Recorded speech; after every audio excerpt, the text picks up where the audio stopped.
جبکہ شمع کے ہونٹ بالکل اپنی جگہ بالکل نارمل تھے۔ اس کے قدم زمین سے جیسے اکڑ گئے ہوں۔ اچانک لائٹ بند ہو گئی، کمرے میں گھپ اندھیرا، پھر ایک عجیب سی سانس، پھر ایک قدم، آہستہ، بہت آہستہ۔ شمع نے محسوس کیا کہ کوئی باتھ روم کے کونے میں کھڑا ہے، اسے اونچائی کا، اسی جسم کا، مگر چہرہ دھندلا۔ پھر اس دھندلے چہرے نے کہا، شمع تم مجھ سے ڈر کیوں رہی ہو؟ میں تو تم ہی ہوں۔ شمع کی چیخ باتھ روم میں گونجتی رہی اور وہ بے ہوش ہو گئی۔ ماں کا اعتراف، اصل حقیقت سامنے آتی ہے۔ اگلی صبح شمع کے پاس بیٹھی رو رہی تھی۔ بیٹی، میں نے تم سے ایک بات ہمیشہ چھپائی۔ تمہاری پیدائش کے وقت ڈاکٹرز نے کہا تھا کہ تمہارا سایہ تمہاری روح کے ساتھ پوری طرح جدا نہیں ہوا۔ میں نے پوچھا عمر کے ساتھ ٹھیک ہو جائے گی؟ شمع نے کپکپاتی آواز میں پوچھا، حمزاد رہتا کہاں ہے؟ یہ دکھائی کیوں نہیں دیتا؟ ماں نے دھیمے لہجے میں کہا، حمزاد نہ زمین میں رہتا ہے نہ ہوا میں، وہ انسان کی روح کے ساتھ لنک میں رہتا ہے۔ انسان جتنا کمزور ہوتا جائے حمزاد اتنا قریب آ جاتا ہے۔ کچھ دن بعد سب خاموش رہا۔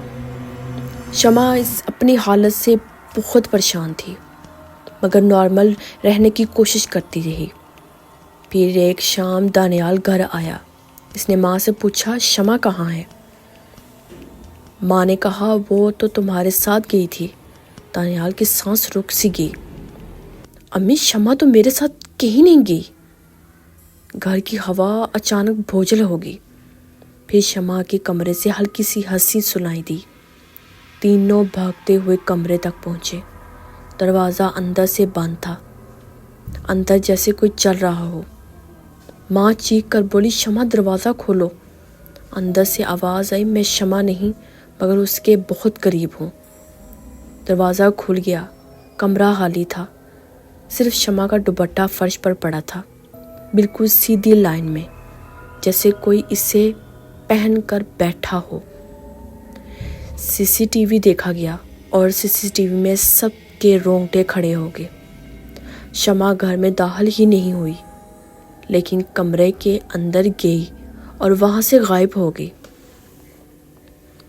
جیسے کسی نامعلوم دروازے سے گزر گئی ہو۔ 3 دن بعد فجر کے ٹھیک بعد شمع گھر کے دروازے پر کھڑی تھی، مگر اس کی آنکھیں سیاہ پڑ چکی تھی، چہرے پر عجیب سکون، چال کسی اور کی۔ ماں نے گلے لگایا مگر شمع نے دھکا دیا۔ اس کی بدلی ہوئی آواز نے دانیال کے قدم پیچھے موڑ دیے۔ مجھے زندہ رہنے کا حق مل گیا ہے، اب میں آزاد ہوں۔ دانیال کانپتے ہوئے بولا، تم شمع نہیں ہو، تم کون ہو؟ شمع یا جو بھی تھا آہستہ سے مسکرایا، میں شمع نہیں، میں اس کا حمزاد ہوں۔ اسی رات وہ پھر غائب ہو گئی، کبھی واپس نہ آئی۔ ماں اور دانیال آج بھی کہتے ہیں کہ شمع مر گئی، بس اس کی جگہ کسی اور نے لے لی ہے۔ دوستو، حمزاد کوئی کہانی نہیں، یہ انسان کے وجود کے ساتھ پیدا ہونے والی وہ مخلوق ہے جو عمر بھر خاموش رہتی ہے، مگر جب انسان کمزور پڑ جائے، جب دل تنہا ہو جائے، جب روح ٹوٹنے لگے، تو حمزاد اپنے حصے کی زندگی مانگنے لگتا ہے۔